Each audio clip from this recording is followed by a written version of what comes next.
and I'm so thankful. So thankful. So thankful. Woo, it's yours.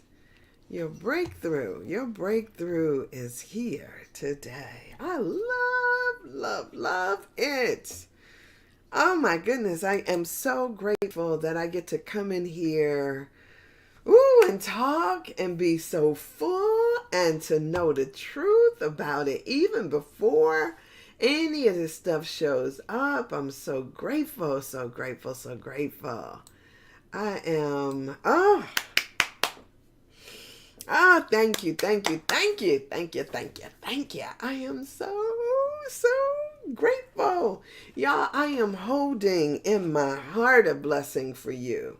Knowing that it is coming through, it is coming through, it's here now, it's here now. So just reach out and receive it. Just reach out and receive it. I am coming here to do any sermons on, except for on Sunday. I come in here on Sunday to do my sermon, and at 1 o'clock on Sundays. But on Saturdays, it's just like I'm supposed to be doing a free flow day. And so this morning, I got up to do, y'all know, well, maybe you don't. A couple of days ago, Thursday night, I went to a meditation thing. Joe Dispenza there's a few people that I know that have been to the Joe Dispenza immersive weekends and intensive workshops, and they love doing the meditations. And truth be told, the meditations are life changing. They have changed people's lives. And I don't know if it is necessarily Joe Dispenza's workshop meditations that changed their life, or if it was just meditation, because meditation in and of itself is amazing. If you are a meditator, you already know that it is a way of training your mind. One of the things at the beginning of A Course in Miracles workbook, it says that an untrained mind can accomplish little, because what happens with our minds is that it goes. Remember the song, "Children, go where I send thee, how shall I send thee?" Well, our minds have a tendency to float any and everywhere it so chooses. And without a decided effort to control where your thinking goes, it just it goes anywhere. And so one of the things that meditation does is it allows you to see that there is a thinker and the thoughts. And I often equate this to the clouds that come over the sky, because I like analogies, and I believe that everywhere in our life we see replicated the things that we do. So meditation is kind of like who you are. Oh, this divine being that you are is like that blue sky. And then the clouds that come through are like the thoughts. And we get caught up thinking that the thoughts are something. If I think it must be. And that's bullshit, right? I mean, I could tell you, anything. Oh, it's amazing to me. Sometimes people will tell you, don't focus on this. And then it means that you can't focus on anything but that, right? Don't eat the apple, and you can't think about anything about it but that apple. Like, what is it so special about that apple?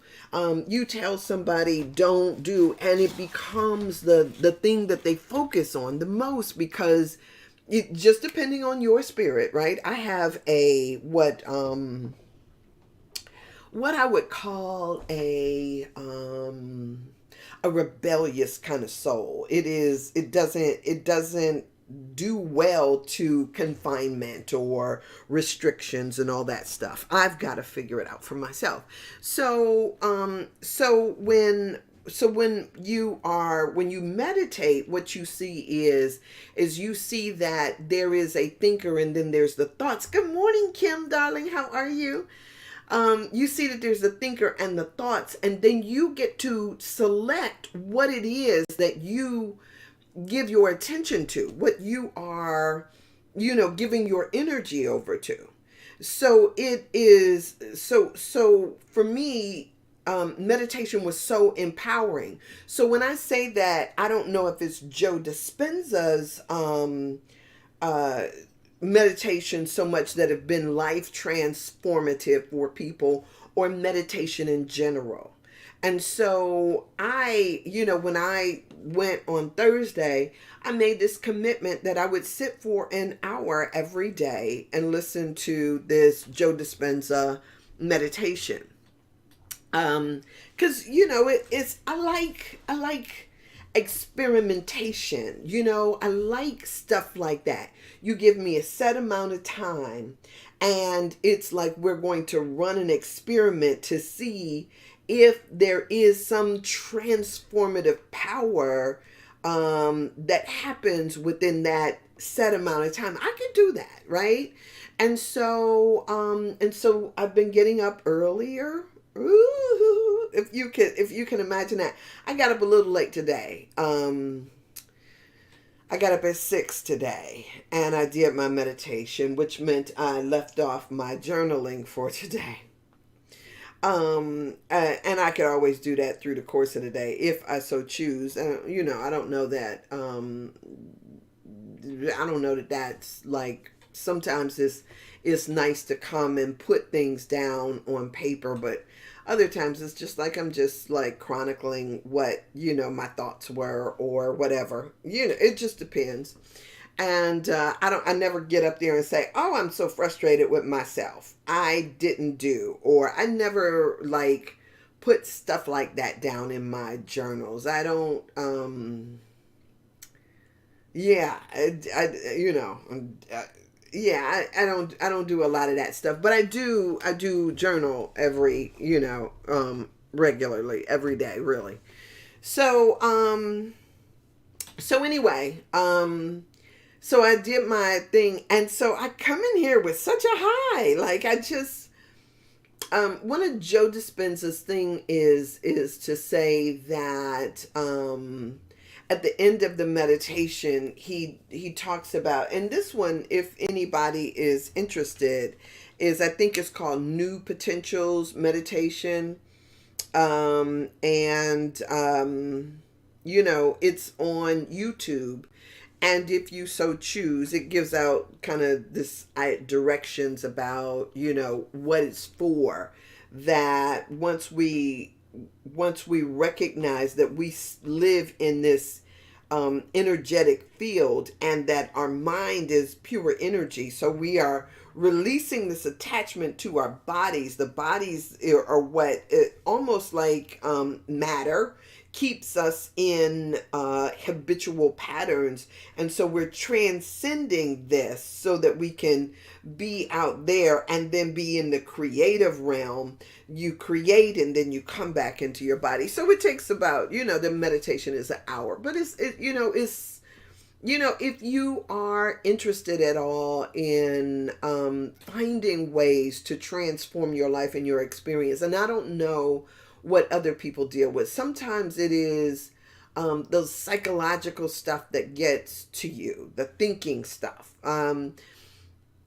So if you are trying to figure out, set an intention for your life, if you're trying to figure out how to control your thinking, your thoughts, meditation is an amazing tool. It's an amazing tool. I can't even tell you enough how wonderful and how amazing it is. Just sitting, even if you just sit and just, quietly and reflect on what comes up and comes through your mind without necessarily having a regular, like, guided practice. It's still, because what it does is it shows you the difference between, after a while, eventually you get there. What's me and what's the crap that I'm thinking about? What's the crap that comes through? So, an untrained mind can accomplish little. So, when you think about it in those respects, sometimes, I've said on here, it's so funny because I was so surprised that people actually resonate with some of the stuff that people resonate with the stuff I talk about all the time anyway. But then what people kind of comment on is funny because, when I talk about when I first started doing the meditation and I was struggling with myself around stuff, I struggled with stuff that would come up. Whether it was a conversation I had yesterday, or whether it was I got horny in the middle of the meditation, or whether it is me feeling like I'm wrestling with something that happened 20 years ago, or whether it is, self-criticism or whatever, or even that part of you that says, this ain't working, right? Those things come up when you decide, I'm gonna sit here. You force your mind and your body to be present in that moment, and those things come up. And so it's the process that grows you. So if you are interested in Joe Dispenza, it is Dispenza, and it is the New Potentials meditation that I'm working on, that I'll be working through for 8 more days now, right? I think it's 8 more days because I got 2 down and 8 to go. I do believe that is the time frame. So if you are, and I just think that everybody should have a practice. I didn't know this before. But I just think everybody should have some kind of practice, something that you do on a regular basis and you can see some growth through. So whatever that may mean for you. So today is Saturday. And I get to come in here and talk to you. I got so many things that it's so juicy. One of the things that I want for you, just like I want for myself, is this experience of just being in the now of life. Here's what I mean.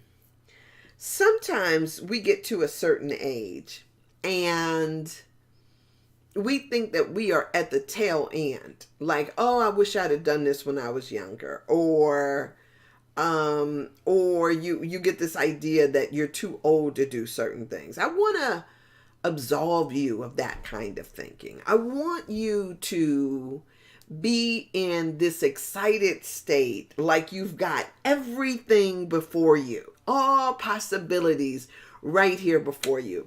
And I know some of you will think that you are carrying around a heavy baggage. You feel like the bag lady carrying around, I'm about to retire, or I got 10 more years, or I got these children. I got this going on. I want for you to feel the excitement of having a smorgasbord still in front of you. The possibilities that anything can happen. I want that for you to still be in front of you. So that when you wake up in the morning, you're not waking up like, opening your eyes like this again. I know, I come on here and I jokingly say, I can't believe I'm saying it's Friday again. Or I can't believe I'm saying, ooh, it's Monday again. Sometimes it's the cyclical things that sometimes kind of puts us in one of those realms. And my mother used to say that the older you get, the faster time seems to fly. So when we were little, it seemed like it would take forever for tomorrow to get here. Or it seemed like it would take forever for Christmas to get here. And now it's like, whew, right? It's just going by so quickly. It's just amazing. But my desire is that, when you look out on your day, I want you to see endless possibilities. I want you to be excited and to know that absolutely anything can happen. Anything can happen. So you know that you will start walking around and not thinking that you are, limited by even what your body can do. Because right now, if I'm honest, my body feels nice and supple and flexible and all of that stuff. I know it takes me a little longer to get up off of the floor, but I play it off, right? I'm gonna tell you, because I still sit on the floor to meditate every day, right?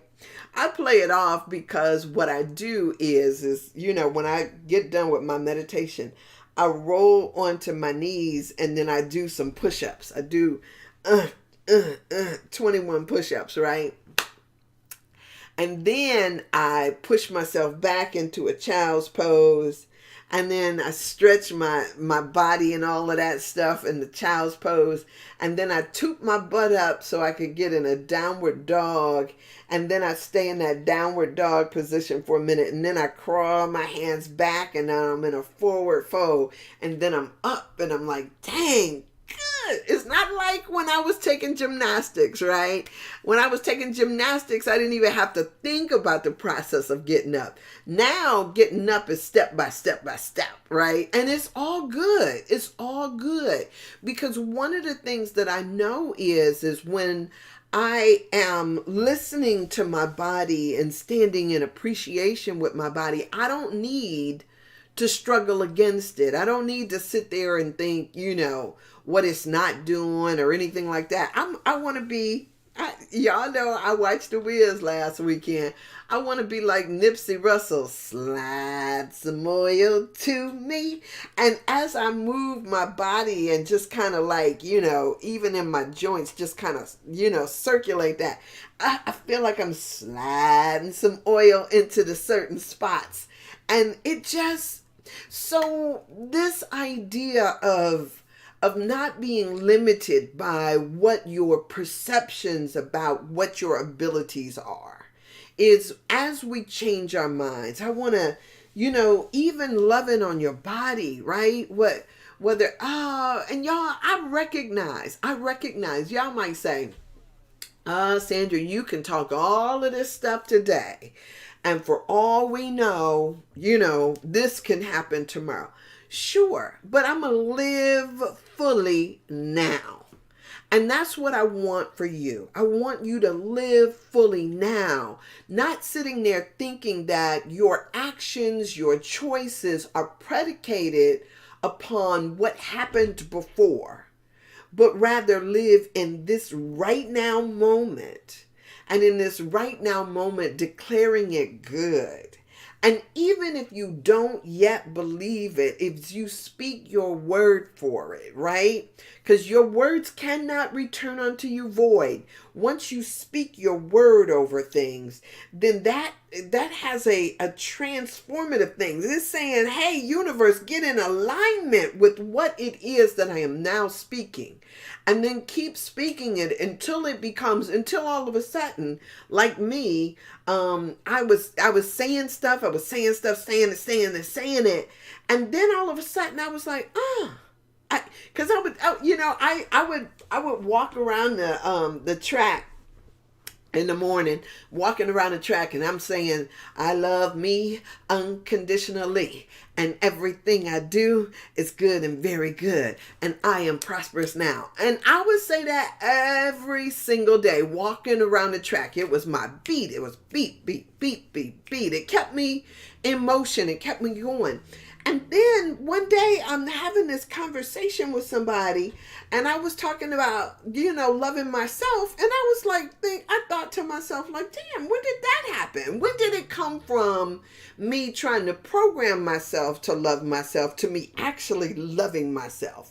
And then it was like, oh, I got that good feeling like, yay, it's here. the person that I was projecting and speaking to in the future, was actually, I caught up with her. And it was good.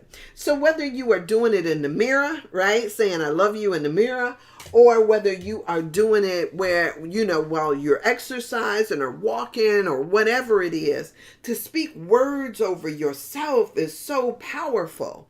And I just try and stay in the awareness of what it is that I desire for me, and then keep moving in that. Good morning, Tracy, beautiful. How are you, darling? It's so funny. I ain't even gonna go there, but it's really, we have judgments on ourselves, right? And I think that to the degree that we can get beyond the self-judgments, we can live life more fully. Here's this morning, as I was putting on my makeup, I was, y'all, because I do go through this process in the morning times where I I do all my little ritual stuff, not ritual, but do the meditation, do the journaling, get in the shower, write on my book, get in the shower, then and then I sit down at the mirror, and as I'm sitting at the mirror, I got this, music going and all of this stuff. And so I was putting on some, my face today. And as I was putting on, because I have on this red eyeshadow that I've had for a couple of years, but I just don't wear it because, whatever, my judgments about it. So, I was putting on this makeup, and I heard this guy who I used to know, right? That should tell you something. Some guy I used to know. I was out one night at a club downtown, and very few people there at the time, because I like to go to happy hour type time stuff. I'm not a late night person, but anyway, I was at this thing, and this guy is talking to me, and he's I don't know what he thought. Maybe he thought he was about to have an intimate conversation with me, and he says to me something like, he says, when you put on all that makeup, when you put on makeup, guys have this tendency to think that you're easy. And I turned and I looked at him. And how I don't know if you know that I can be a little biting sometimes. And be a little biting sometimes, and and you want to say, well, for the ones that I was, because it wasn't gonna be you. That might resonate with them, but for the ones that you ain't even, like, you don't even have the time of day for, yeah, they, right? So it was one of those things. And I remember that because I had never talked to that brother again. I walked away and never talked to him again. And then sometimes, every once in a while, when I'm putting on my stuff, his words come to mind, and I think to myself, flip him the finger and keep it moving. Because people have the perception that you do what you do when you put yourself together. They have the perception that you're doing that for other people and not necessarily for yourself. I'm like Morticia. I want to all over myself, right? I want to love on me. And so this idea that somebody comes up to me and starts talking, it's like, dude, step off. I don't even know where that came from, but what I'm saying to you is, there is this wonderful ability that we have to, to love on ourselves, just to be who we are and love on ourselves and know that we are enough without all the judgments. because the very judgments that you are sitting up thinking and worrying about somebody else is thinking about you means that you are putting up a block to your own divine experience. Don't sit there and think about yourself in negative ways that can sometimes what do I want to say? Block off the attention and the affection and love that you desire. But somehow, because you are putting your judgments up in front of it, you can't experience. So part of it is, for me, is just letting it be what it is without the need to sit up and put, because you know, some I love those things where people put out this thing saying that somebody, you are the first thing that they think about when they wake up in the morning. For somebody, right? And it could be because they have a desire for you, or it could just be whatever. It could be anything. But your ideas sometimes block, it's like, telling, I had this guy, it's so funny. Yeah, men are so cute. They are so cute. And I might have told y'all about this before. This guy came over my house. Now, this man, even before I met him, he used to park, and I would see him come and park his car and sit out there and eat his lunch. And, for the longest, I didn't, what is that? Like, who parks their car over here to eat lunch, right? And he would then just take off and go. And I would see him for a long time. This went on for a year before somebody said to me, oh, like he has in his mind, who knew? He had it fixed in his mind that he was coming to watch his, whatever he thought I was, but he would come and he would watch me. But this is where he took his lunch. He would just come and sit in the car and watch me as he did his lunch. And so it's just funny to me how, you may be thinking like I'm out there cutting grass or digging in the garden and, dirt everywhere and all of that stuff. You thinking one thing about yourself. Somebody else is thinking like, the sun has come out. Angels are singing. And you are judging yourself. You don't know. You don't know. And so a lot of times is you got to get into a yes to yourself. In what you feel and think about yourself, get into a yes.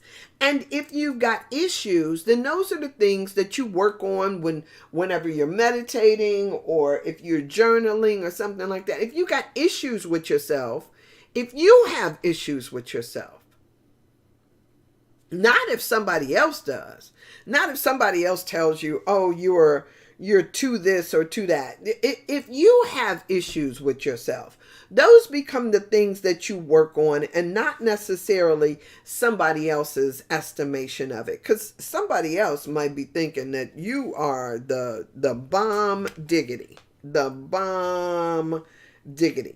All right, y'all. Let me, I don't need to, but I'm going to, because I take off running and then I forget. Oh, I was supposed to read my daily guides to y'all, and I forget, and then I have to backtrack. So that's what I'm doing now. Let me read this to you, and then I could go on. It's okay, so y'all know I have had my issues with this little lady that wrote the daily guides, but most of them I am good with. And I'm excited to see what comes up for February, because believe it or not, we are like in the last Saturday of the month, and we only got 3 more days of this month, and then we go to February 1st. And in February, of course, they call that Black History Month, as if Black history started in this, United States. I would really love for us to start looking at this in the diaspora, the fullness of what, the continent of Africa has contributed to this world. And regardless of all the stuff that has happened since then, I just would really love for us to see that as just the juiciness that comes up out of that soil. So today's reading is entitled Living an Inspired Life.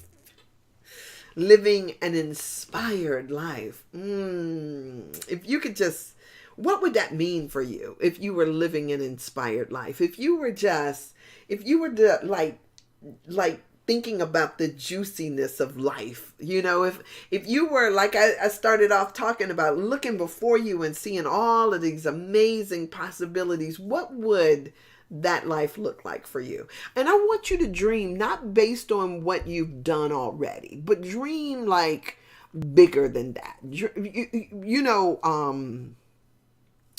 When I started thinking about all the possibilities of living where I wanted to live, would I be living in this same house? Would I be living in this same state? In this same country? On this same planet? I don't, what if you were to, and don't think, oh, she's setting me up for disappointment. I'm not trying to do that. What I'm trying to do is, I want you to be excited about opening your eyes in the morning and re-inhabiting your body, right? I want you to get excited about that. I don't want you to think limitation when you think about yourself. I want you to think about possibility when you think about yourself, because that's the realm I'm in, right? Living an inspired life. Yeah, some that ought to just make you want to shout. Living an Inspired Life is the title of this. And her first quote that she uses is from Redwood Forest by Don Blanding. So it seems like the way she's got this broken up, it is a poem, and so I'm going to try to read it with that tempo. Here is a secret richness, a hoard of hidden wonder. Here is muted music, vibrant in the air. Here is mighty silence, articulate as thunder. Here is living stillness, eloquent as prayer. Sundust in the treetops, stardust on the sod. Here my heart stands taller to talk with God. Oh, that's nice. And that is from a poem called Redwood. Yes, yes, yes. All right. And then from Ernest Holmes 365, she uses this quote. There is an inspiration within me that governs every act, every thought with certainty, with conviction, and in peace. Nice, nice, nice, nice, nice. All right, so here we go with whatever this reading is from, this writing is from her. She says, Holmes writes, the key that unlocks the treasure of the kingdom of good is in my hand. I unlock the doorway of my consciousness and gently open it, that the divine presence may flood my whole being with light, illumine my being with its radiant glow, and direct my footsteps onto the pathway of peace and joy. And then she says, first, let's ask what an inspired life is. You may have your own and a different definition than I have, is what she says, and that is wonderful. Think on this for just a moment. What is that light? What is it that lights your fire? What is it that lights your fire? What is it that lights your fire? If you just think about that for a minute, right? What is it that lights? Come on, baby, light my fire. What is it that lights your fire? She says, what swells within you? An emotion of love? What inspires a glow in your heart? What brings you bliss? Are there words you have heard or read that do this? Is it music from the ethers? Is this a daily occurrence, or does it happen every once in a blue moon? She says, let's contemplate what inspires you. How can we duplicate the special feeling, that special feeling? She says, the first thought, this is what she's saying, my first thought is that we accomplish this by regular meditation. Now, some of y'all might be going, wah, wah, wah. But she says, her first thought is she accomplishes this by regular meditation. Try this, she says. And this is so ironic because this is what I started off talking about, right? She says, sit quietly and allow the inspiration of spirit to enter into your thoughts. Perhaps, like me, you use a pen and paper to express your words, your ideas, and your feelings in a more creative way. Divine influence is presenting itself. Allow it to express in expansive ways that you have not before imagined.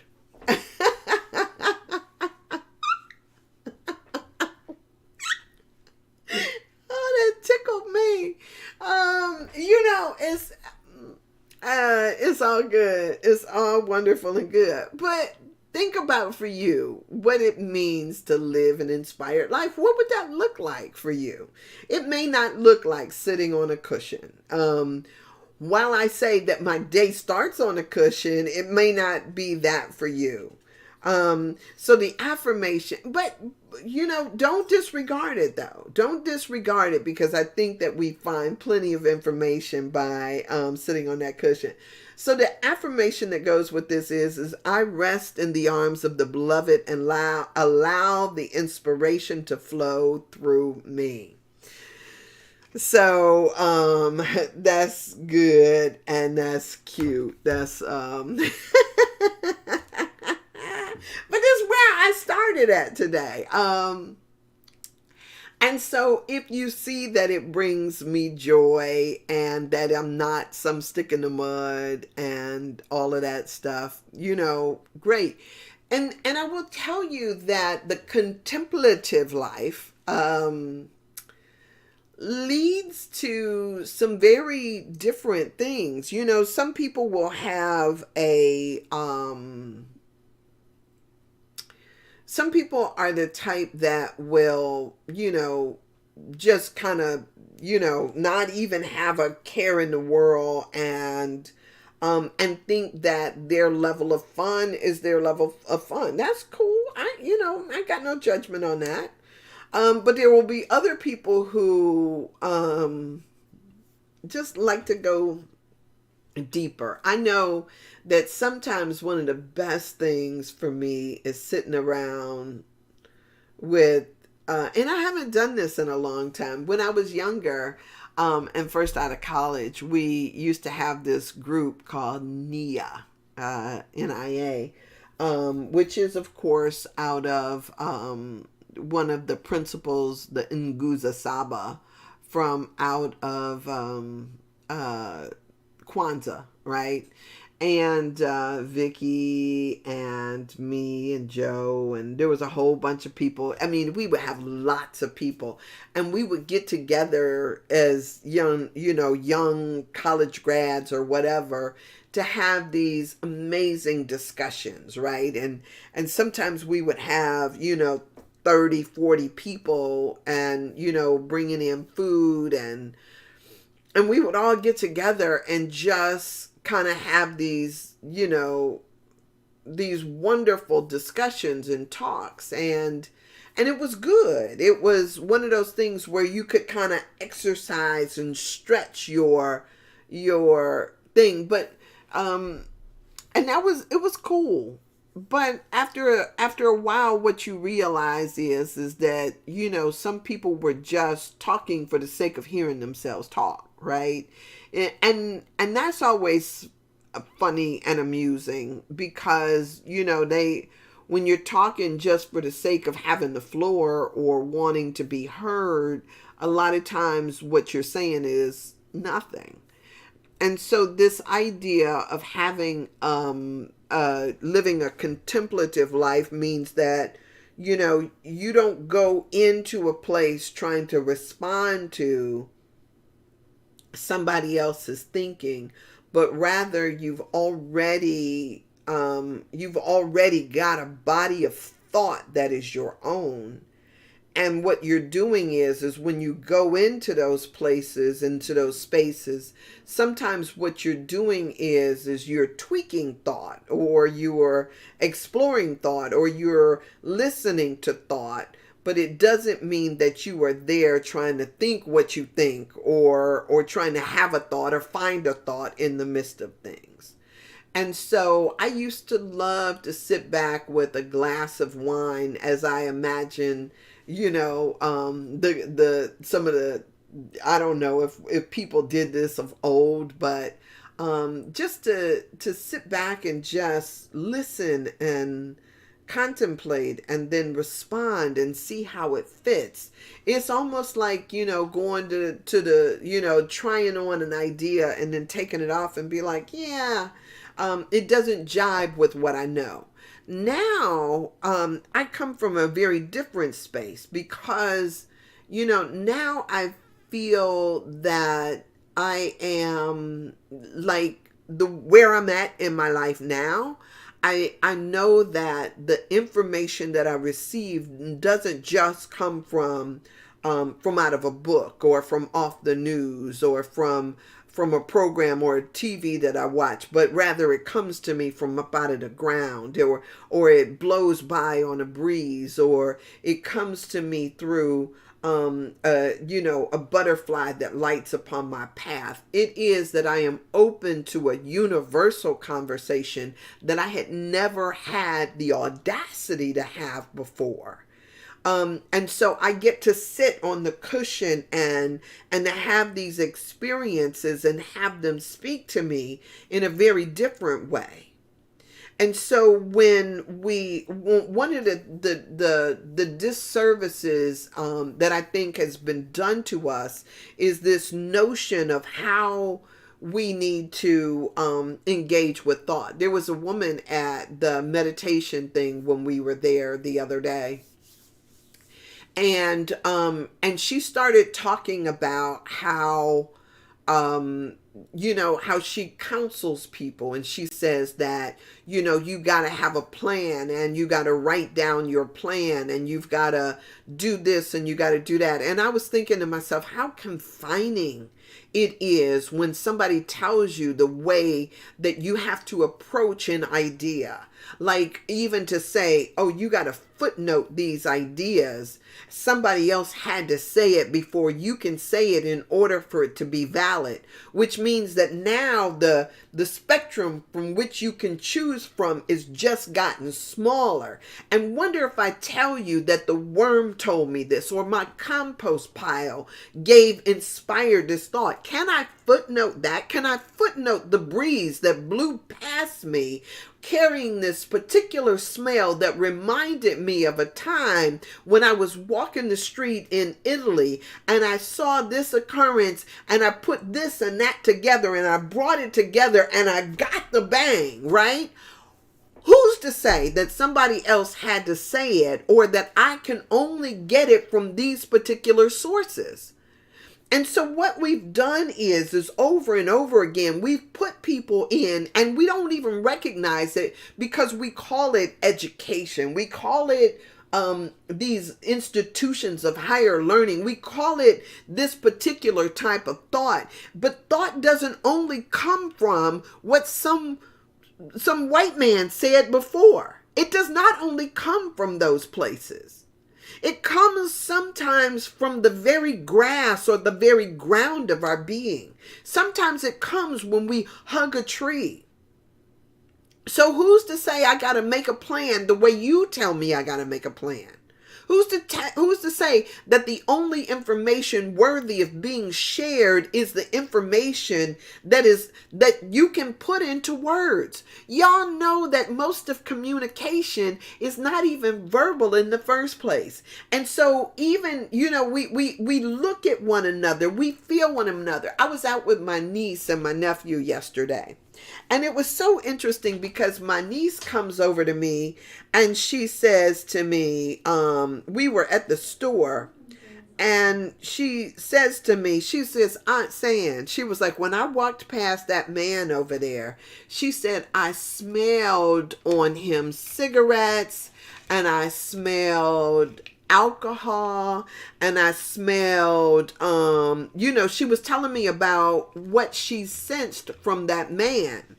And I had already been talking to her and my nephew about this ability to see people, right? To look at people. And I was talking to him because I have a tendency to compliment people, right? If I see something that strikes me, I might say, like I did to the waitress, I said to her, I said, you have got some beautiful eyes. She had beautiful eyes. And, it was like I saw that it took her off guard. But for me, her eyes were like, these just amazingly beautiful eyes. And it wasn't because they was a particular color. They were brown, just like I got brown eyes.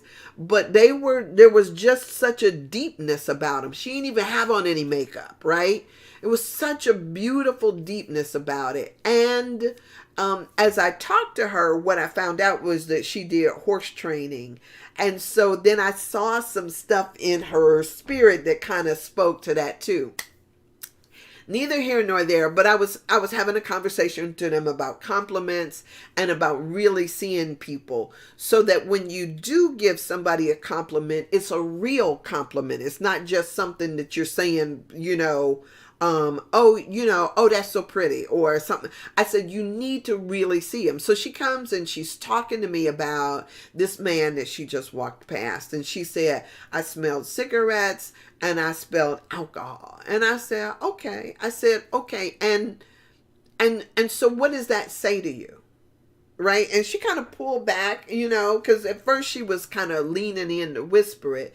And I said, so what does that say to you? Right.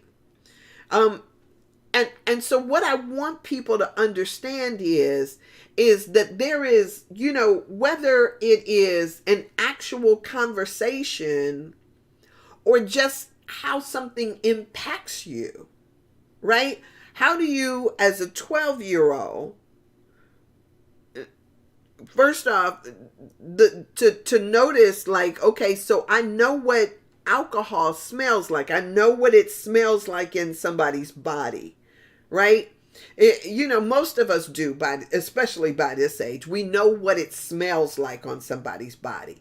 We also know what it smells like, say, for instance, if it's old alcohol or if somebody just had a drink yesterday, right?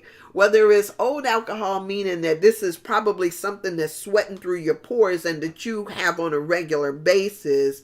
And then what does that say to you? What is it, what are you reading into that as that awareness comes to you? And so for me, as I talk to especially young, my nieces and nephews or young people, is to be aware of the fullness of your senses and what the things that you notice or what comes to you, whether it's like a tickling that happens at the base of your spine, or the hairs on the back of your neck stand up. What's it saying to you? Because a lot of times people will say, "Oh, I didn't know," or "Oh, like we were unprepared." Hey, good morning, Walker. Thank you, thank you, thank you. Right. So sometimes people will say it like, like they got caught in this unawareness. But when you're paying attention to your senses, when you're paying attention to your environment, everything that's around you, even the disembodied smells, because there are disembodied smells, there are disembodied feelings or energies in the air. Sometimes you can walk through a space and not even know why you feel uncomfortable in that space. Paying attention, because the world, the universe, everything speaks to you. So whether or not you have evidence there, whether or not you can footnote it or not, whether or not somebody else said it, does not necessarily mean that it's not so. So as I listen to other people telling me about how I need to engage with information, I'm like sitting there thinking to myself like, yeah, okay, that's fine for you, right? That's fine for you. But don't try to put everybody else in that box, right? Don't try to make it seem like that is, because you found it to work for you. I can't tell you how many times a person has told me, "Oh, you need to, write out your speech and we'll put it, whether they're trying to put it on a teleprompter or they're trying to do such and such." It's like they try to get you to walk the straight and narrow. And my road meanders, damn it. I mean, when you think about, one of the things that I talked about and I shared with Dr. Brown the other day was this idea that, a river or water has a memory. It cuts a path. And even if you redirect that path, if you put a dam in there and you dam it up or you do something else, it will have a memory of its own path. You may divert it or redirect it, but it doesn't mean that given its own opportunity, it won't cut its own path again. It, and we don't know what happens over long periods of time, but, that becomes sort of how things go. And so one of the things that we do is for each and every one of us, we can be mindful of what is naturally there and what's occurring, right? Oh my goodness. My cousin who lives in Mississippi, it's really interesting because I love the awareness that people who live with and off their land bring to situations that may not occur to people who are city dwellers, right? About the naturalness of things, because instead of working in concert, we're busy trying to change our environments to meet our needs rather than to work in cooperation with what is already naturally there. And so, just to have the awareness that there is a naturalness, a pattern that is already present in us. There are so often that we refuse in our thinking that we are, Bio is, his article is just, his essay is just working on me. Because one of the things that he talks about is that we, and y'all know this to be true. We were so busy trying to be accepted and to assimilate that we lost touch with what was natural for us. So Dr. Brown and I had a conversation last, not this past Thursday, but the Thursday before, about hair straighteners and perms and even skin lighteners that people would use. We had a conversation about trying to fit into the image that somebody else has for us that we think makes us acceptable. I got this girlfriend who, when I met her, she was always wearing these, at the time, I forget what kind of sweaters they were called, but she was always wearing these long sweaters that hit her right beneath her hips. And I remember one day making a comment about it, and she said to me, I wear this because I got such a big butt. And I was like, here's the Stephanie comment, right? Who told you you had a big butt, right? Who told you you had a big butt? And who told you that that was bad? Like, okay, so I full stop. I was just like sitting up there looking like, hold up. First off, who told you you had a big butt? Who told you that big butt was somehow translated to bad? So there is that question that because we live in a culture that is foreign to ours, right? It's a question of like who said that big lips were bad? Who told you that a gap in between your teeth was somehow bad? Who told you that a big butt was bad?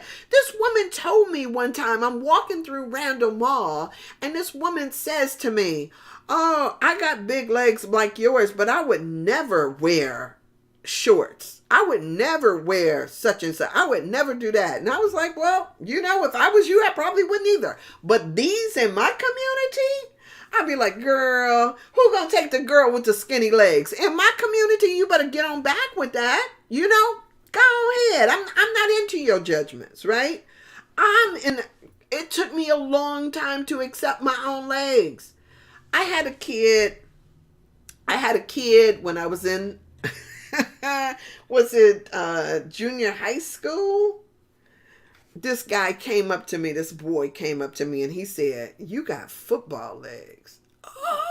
What did he say that for? I didn't know what football legs meant to him, right? I went around for a whole year or two not wearing anything that showed my legs because I thought it was offensive, right?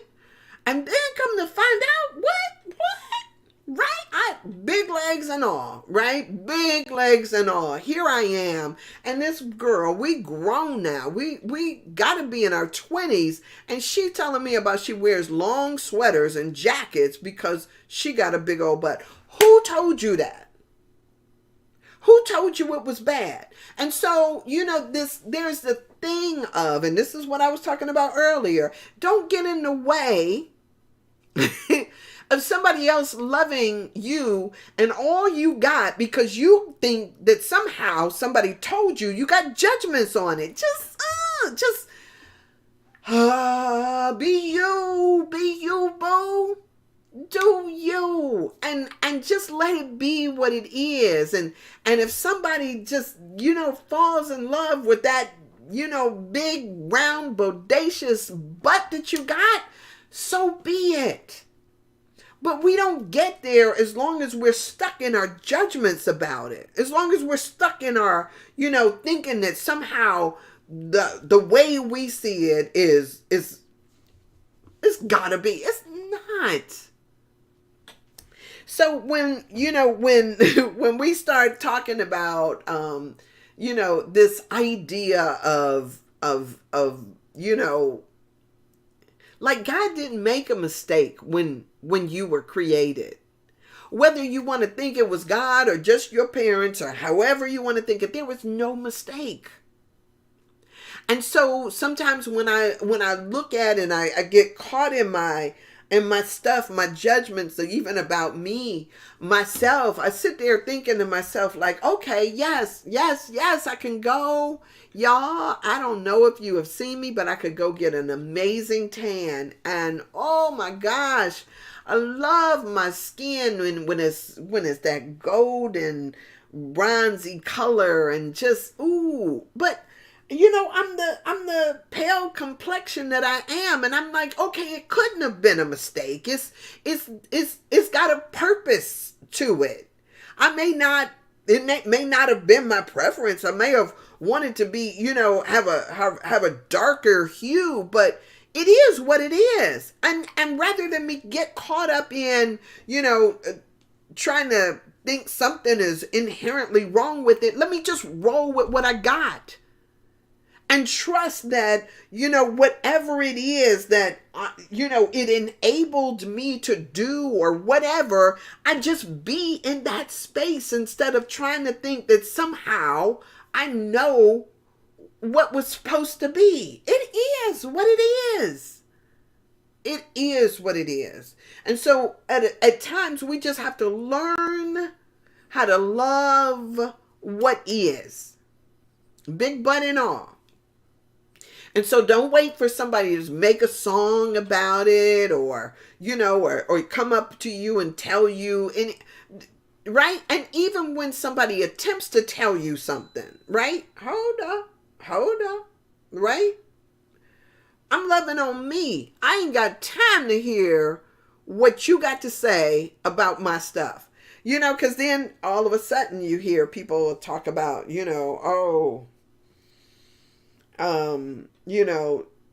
this is a sign of that. And we got all of these things that we're trying to, supplicate our thinking with so that we're not stuck in our own judgments. Y'all,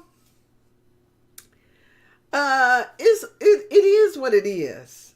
And I will tell you, we got some shallow people out here because, they've heard that these things mattered. But the wonderful thing is y'all, some of the stuff we get caught up on, right? So,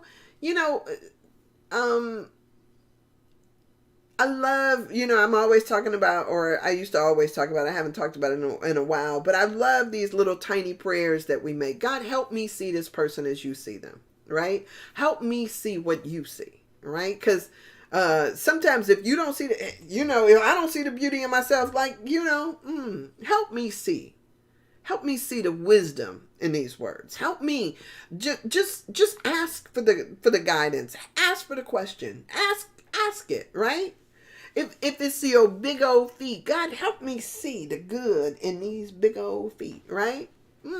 Help me see the good in whatever it is. It might be the person laying next to you. God, help me to see the good in this person, because right now I'm stuck. Right now I need a miracle. Right now, right? I mean, you can ask for anything. Course in Miracles says that we don't ask God for too much, we ask for too little. And so sometimes we, heal my unbelief, right? In this place, I'm having a hard time with Sandra saying all these possibilities are available. I'm having a hard time with her trying to make it seem like I need to have a new vision or a new outlook, or I need to be inspired. Help me here. Right? Heal my unbelief. Show me my resistance. Show me what it is that blocks my ability to see beyond the place that I'm at. Help me see, right? Help me see what you have for me. I mean, just uttering words, right? And sometimes it is just an and when it comes to you, don't look away. That couldn't have been it. Don't look away. Have the audacity to stare it in the face and to claim it. If, just say yes. Yes. Yes. Yes. When I when I think about this, I tell you, I get such a blessing from doing, from this talking in the morning. And so sometimes when I look out and I think to myself, like, if I was living in my divine right place, right, I would be sitting in my little, it'd probably be, I don't want to call it a tiny home, but I'd be sitting in my little thing at the resort, right, living on a resort, and I'd be coming to you in the morning with the ocean in the background or off to the side of me where I could hear it. Because that does something to my soul. And then after I get done and I put on one of my wonderful swimsuits and walk down and get my breakfast and my stuff, and then I come back and I work on my book and all of that stuff. Just to have that, even if it's only a certain number of months out of the year, and then why not? Why not? Right? Why not? Why not? I have somebody come in and clean my room and make my bed, and why not? So what do you have the audacity to dream for? What do you have, is it somebody loving on you that you just, and regardless of what your judgment is for yourself, to look at yourself and say, somebody would just love to love on me. Because they would. And not just in a, slobbing all over you kind of sense, but in a sense of loving you down to your bone.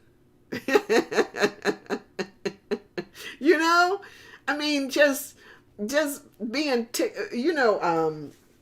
this guy I used to date, Tony, for all the challenges that I had with him, one of the funny things is that, and this is probably true of all the guys I dated, but because y'all, if you know me, if you've ever been around me, I dance all damn day, right? I could be cooking and be in there twisting my butt around dancing and stuff like that. And he used to just kind of get so tickled, like he had to just stand there and just stare at me for a while, as if to say that, like, this girl is sunshine moving through the house, right? I used to love to be looked at like that. But then there are other people, him included, that would have those days with, like, would you sit your ass down somewhere? There is this thing of just, somebody wants to adore you like that. Somebody wants to sit on your street and watch you cut your grass. Somebody wants to think about you, hear you laugh. And you judging yourself or thinking, you having that, not only does it, it not only does it deplete your energy, right? It causes the very cells of your body to slow down when you're not loving yourself. But when you feel up and animated, your whole being is up and animated. When you're loving yourself and somebody else is loving you, it's like a dance, y'all. And so don't disregard that. Get stirred up, get inspired, and start operating on that type of thing. It's just so good when you can do that. I don't know about you, but I love the way it feels on me. Y'all, it just it's just all kind of good. Wait, I'm over an hour already. So I should stop here. I could probably go on because I feel like I'm just running around a track, and it's just so, like, wouldn't it be nice if exercise was actually like this? Now, when I dancing is kind of effortless. I don't sit there and think like, oh, I'm tired. Oh, I got to go sit down. I don't feel like that when I'm dancing. But if I'm going around the track, I'd be like, okay, I got 20 more feet. I got this much longer. I got this. And it's efforting, right? But when I'm dancing, there's no effort to it. And when I'm doing this, it feels like no effort at all. I'm just like, woo, letting it flow. So this, trying to say, okay, let me stop here is It's kind of like one of those things like, really? Okay, okay, okay. I do need to get on with my day because sexercise, sexercise. Girl, wouldn't it be nice? Shut up. Tracy said sexercise. I saw that come up.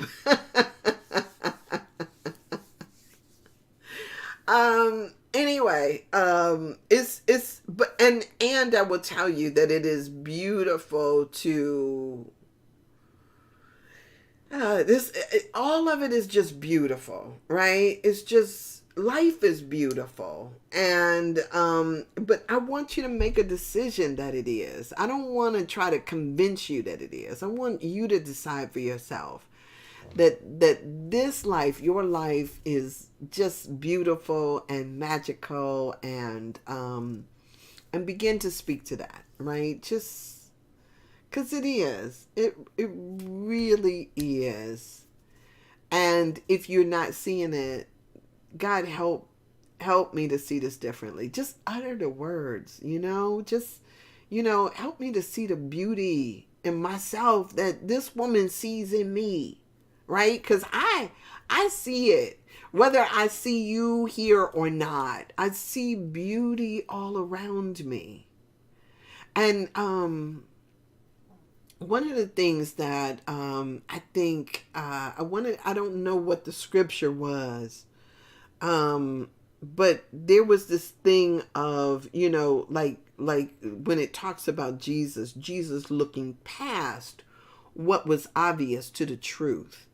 And sometimes what we think is obvious to us is not the truth.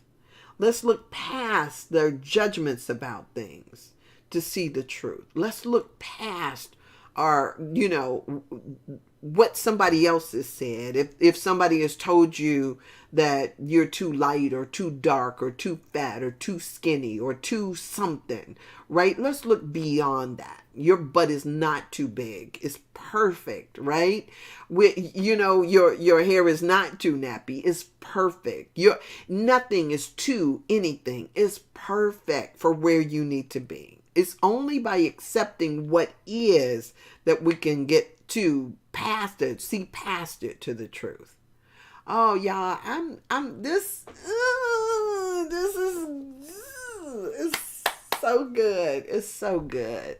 Yeah, this is so good. It's so good and so juicy. So I thank you for being here. I thank you for your time and your attention and all that good stuff. I'm excited for the day. I'm excited for you. And just consider, and look, and this is up. It's on my thing. If you need to listen to it again, listen to it again. But be ye transformed by a renewing of your mind. Get a new thought. If you are not excited and happy about yourself and your life, let's dust that thought off and think again. All right, y'all. It's good. It's good. All right. So I'm going to go. And I'm sending you blessings, knowing that this has blessed you as much as it blessed me. And and we'll do it again. Y'all, tomorrow I will be here at 1:00 for my agape talk. 1:00. And then on Monday, I'm averaging about 8:15ish. My goal is always 8:00, but I'm averaging about 8:15 showing up here. So if I don't see you tomorrow at 1, and I know that there's a big game tomorrow. If I don't see you tomorrow at 1, because I'll be brief, I'm gonna be short. If I don't see you tomorrow at 1, then I will see you on yeah, this is weird. I just looked down the screen and I was thinking to myself, does my background look slanted? I don't know. Does it look slanted or does it look straight? I don't know. Maybe my camera is off a little bit. Maybe I need to. I just, for some reason, just looked at that and saw that. Like, oh, it looks like everything is skewed to a side. All right. All right. I love and adore y'all, right? And like I said, I'll see you tomorrow at 1. Blessings to you. And yeah, celebrate you today. Yeah. Bye.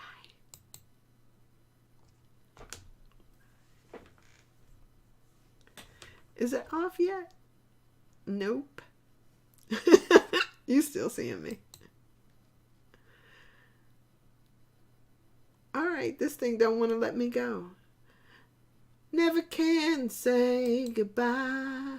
No, no, no, no. I never can say goodbye. All right, I still see time clicking. Okay, should I just stop talking? All right, so it doesn't want to let me go.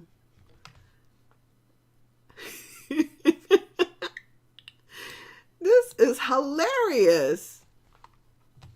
What is happening here?